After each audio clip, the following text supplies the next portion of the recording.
vaikka se nyt käynnistyikin tuossa aikaisemmilla videoilla, niin sieltä joku vinkkasi, että katon vielä toi EGR-venttiili. Niin mä otan sen nyt irti ja katon miltä se näyttää ja putsailen sen.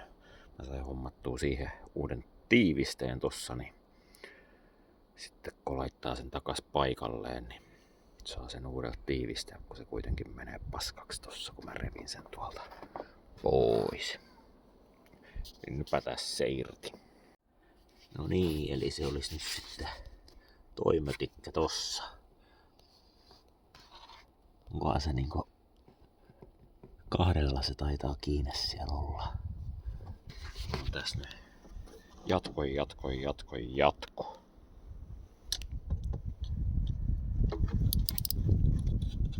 Joo.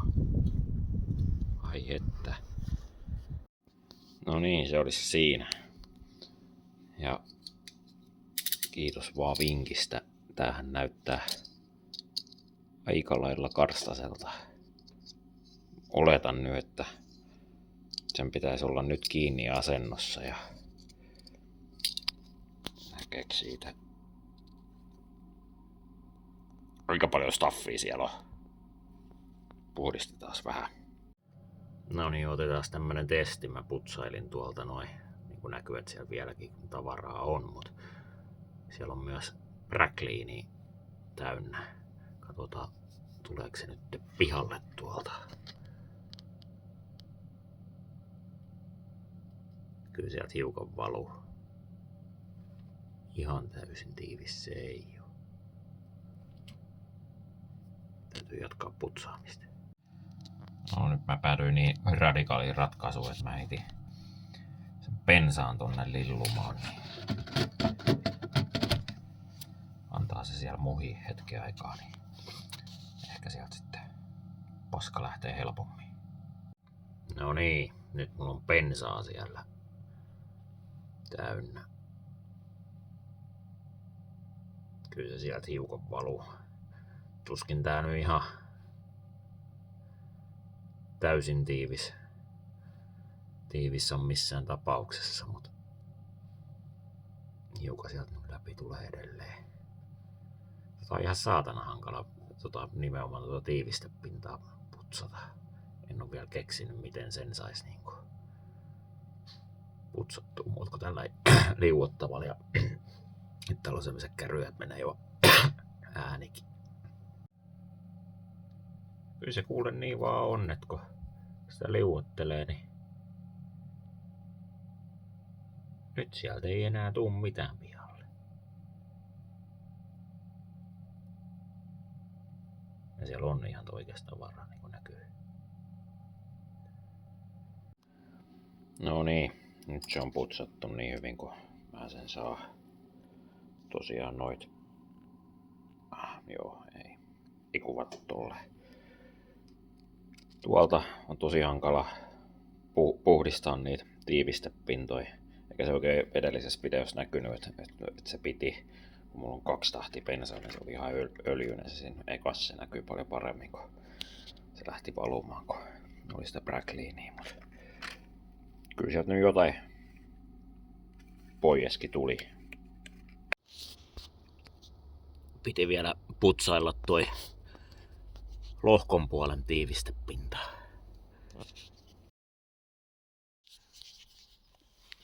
Bensan paineita mittaamassa. Mulla on tässä tää service-manuaali. Ja täällä sanotaan, että V8 pitäisi olla 55-62 PS siitä. Ja nyt mulla on siis virrat pois. Olen käyttänyt kyllä virrat jo. Näyttää nyt tommoset 53.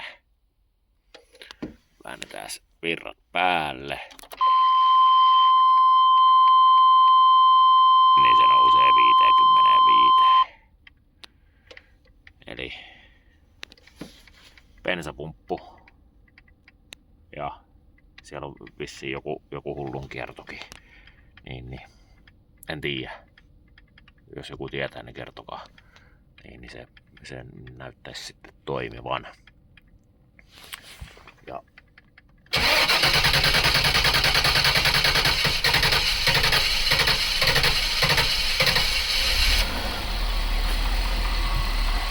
nyt on plussakelit, varmaan jotain 4-5 astetta lämmintä, niin auto lähtee käymään.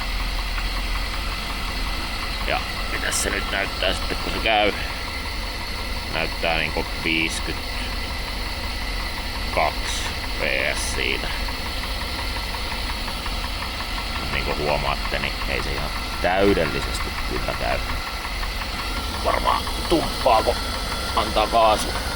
Joo.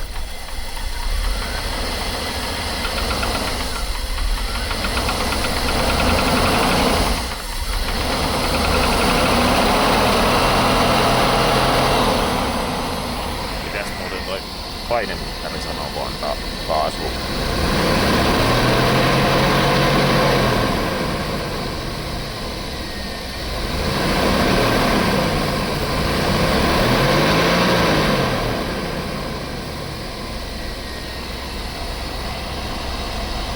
Sanoo. Vähän nyt rupes mietityttää toi lämpömittari. Tää on nyt 10 minuuttia käynyt. Puhaltaa jo ihan lämmintä täältä. Mutta bensa vehje ja se ei oo lämmennyt tuo enempää. 50 astetta sanoo tosta ylävesiletkusta, 51. Nyt on reilu 20 minuuttia käynyt ja nythän lämpötilamittari on noussut tuohon puoleen väliin, eli todennäköisesti se kyllä ihan toimii. Kuulkaa ihmiset.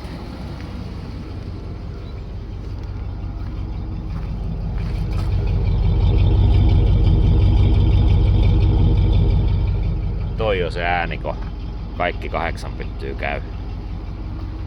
Tosi paljon kuulee sellaisia, kun käy vaan 4.